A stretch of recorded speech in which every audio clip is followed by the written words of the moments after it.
کہتے ہیں کہ بعض لوگ جو ہیں وہ اپنے بوڑھے والدین کو اکیلا عمرے پہ بھیج دیتے ہیں. وہ اسی لیے تو بھیجتے ہیں نا کہ تاکہ وہاں جا کے کیا گم ہو جائے یا مر جائے, جان چھوٹے.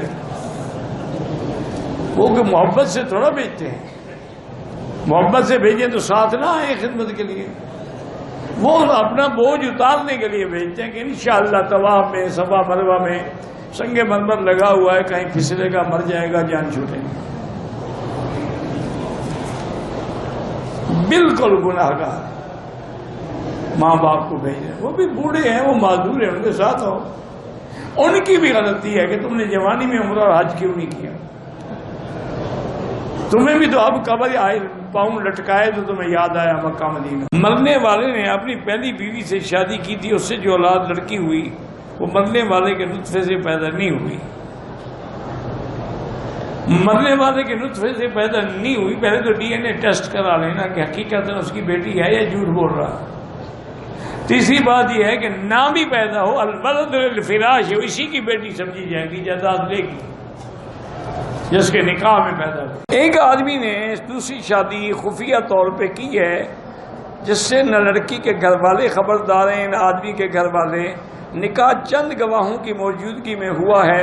بہرحال اگر لڑکی کے والدین راضی نہیں تھے تو ائمہ حنابلہ کے نزدیک تو نکاح ہوتا ہی نہیں, چاہے لاکھ مولوی پڑھاتا ہے. وہ ایک حدیث سے دلیل پکڑتے ہیں کہ لا نکاح الا بولی, نکاح ولی کے بغیر ہوتا ہی نہیں. امام ابو حنیفہ بھی یہی فرماتے ہیں. وہ کہتے ہیں نکاح نہیں ہوتا ہو, معنی یہ ہے کہ اس کو زنا کی حد ہم نہیں مانیں گے لیکن نکاح نہیں کرنا چاہیے. وہ کہتے ہیں عقل بالغ تھی, ایجاب قبول تو ہوا ہے نا, تو لہذا یہ شبہ تو پیدا ہو گیا, تو اس لیے ہم اس کو حد تو نہیں ماریں گے لیکن ایسا نہیں کرنا چاہیے. ایک نجی ٹی وی اینکر کی معروف شخصیت ایک مولانا سے اس کے گھر جاتی انٹرویو لینے کے لیے.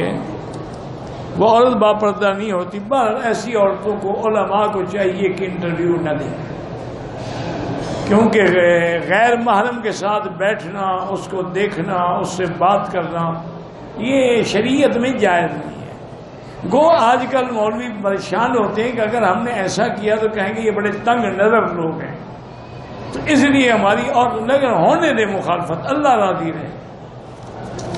بالکل ایسی عورتوں کو انٹرویو نہ دیں. مرحوم نے مرنے سے پہلے زبانی وصیت کی تھی کہ میرا منہ بیلا بیٹا ہے, جو کچھ بھی ہے میرے بیٹے کا ہے. مرحوم کا انتقال ہو گیا, جائیداد سب کو ملے گی, منہ بیلے بیٹے کا کیا تعلق ہے. یہ وصیت ہی غلط ہے, خلاف شریعت.